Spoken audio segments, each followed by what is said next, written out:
Hello friends, welcome to my channel Sushant Chesswise. Today we are at the next topic, that is calculation training. We are yet again with another position based on calculation. These positions can be used for either finding candidate move for us and the opponent, and secondly these can be used for improving our visualization. So these positions are based on numerous themes actually. We will see 2 or 3 themes at least happening in these positions. This particular one, white to play and win. Here it is very important to find opponent's move at some stages. Let's get into the position quickly. See, white is definitely more active. Both his rooks are playing well. Right now white's knight is attacked and the knight has penetrated with some idea. The knight doesn't want to go to a6. White has few pluses. The open e and f files, the pawn on c6 which can become very dangerous. And we see some very important points where tactics is happening. See the square e6 from where the knight can fork multiple things, and the weakness of f7 along with the passed pawn on c6. This makes white think about the move knight takes e6. Let's see what's the point. See, after knight e6, fe6, queen f8 check. This rook is the defender of c6. So we deflect it. Rook takes f8, rook takes f8, king takes f8. And see c7. Suddenly see what has happened in the position. White has given up his rook and queen. White has given up his knight. Only the rook is left. But see the pawn on c7.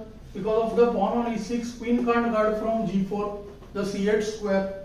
Queen cannot control c8. See, no one can control c8.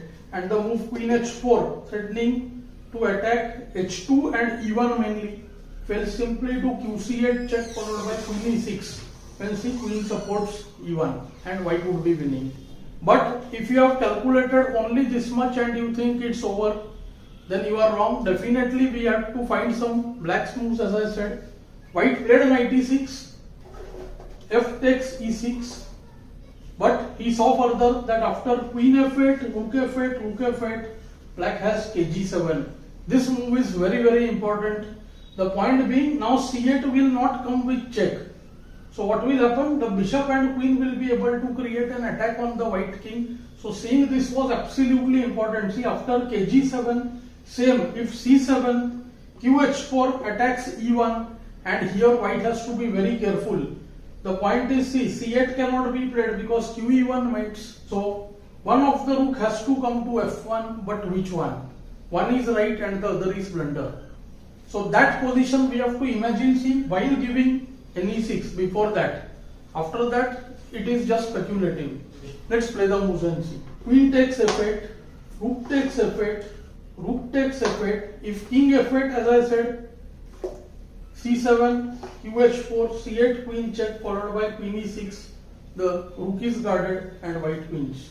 So kg7, c7, and very important line qh4. If one has solved the position without seeing qh4, then we should consider that such a game can be lost also. Now see, only move rook f1, because if rook ef1, then there is bishop e5, and the problem is that after g3 there is just see bishop g3, and rook f2 doesn't work because bf2 there is threat of queen e4 mate, and after rook f2, queen f2 also queen f1 mates.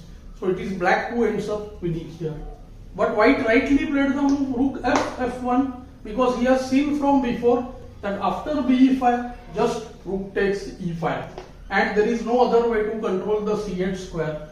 So black resigned over here. Let's go to the next position now. Now let's get to the second position, which is also very interesting, and here too we need to look at opponent's moves properly. White is having a dangerous attack already, we can see. No big guess for that. It's white to play and win. And white wants see rook h3 to happen. The problem is after rook h3, one defense is rook g7.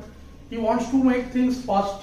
Many people hurriedly think that queen h7, rook h7, rook h3, kg7, bh6, king h7 or h8 and bf8 mates. But unfortunately what happens?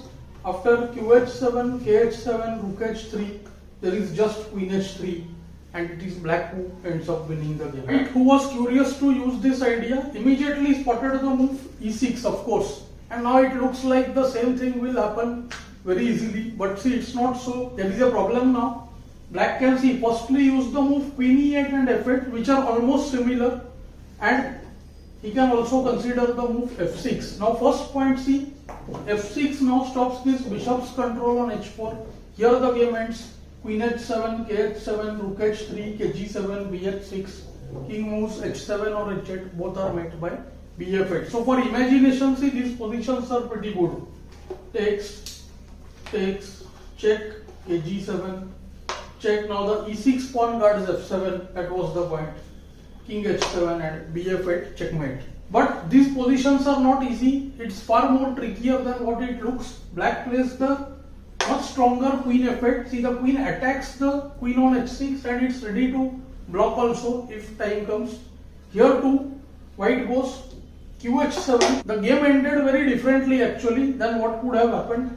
King takes h7, and now see many people calculate the line rook h3, kg7, bh6, king f6, rook f3 check, ke5, rook e1, and the king escapes from d6 and it's gone. This is what most students tell me, and they leave the line here itself.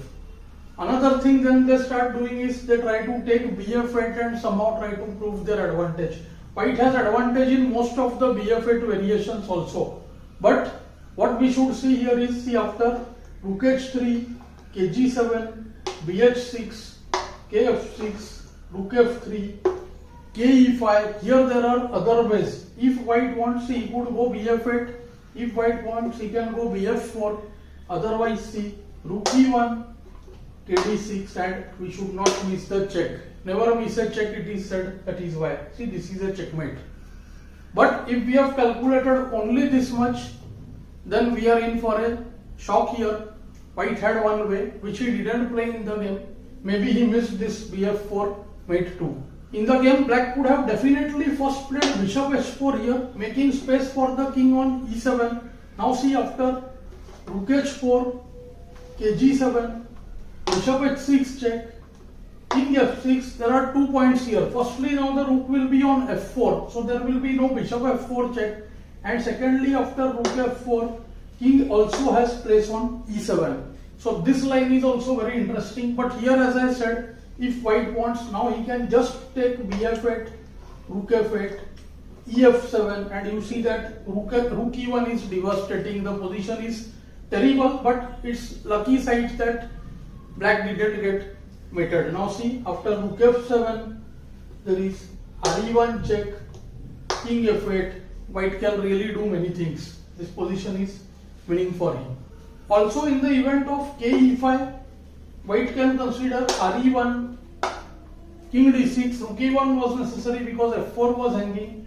And here too, amongst many things, I like the move ef7 also. Bishop f8 is also very good. We can also try ef7. Point is queen h6, then fg8. Means this queen has to move once again. And after the queen moves, let's say d8 or c8, this position also, two rooks are very active, so there can be, see, rook f6 check. This position also seems winning. There can be the move fg8, queen g8, rook f8. I think this is the killer move. Everything is stuck, and see, bishop is coming to f4, rook is coming to e6. This should be game over for black. But these kind of positions are extremely useful for developing one's imagination, that is visualization. I hope you enjoyed this lesson. Do let me know in the comments below. Thanks for your time.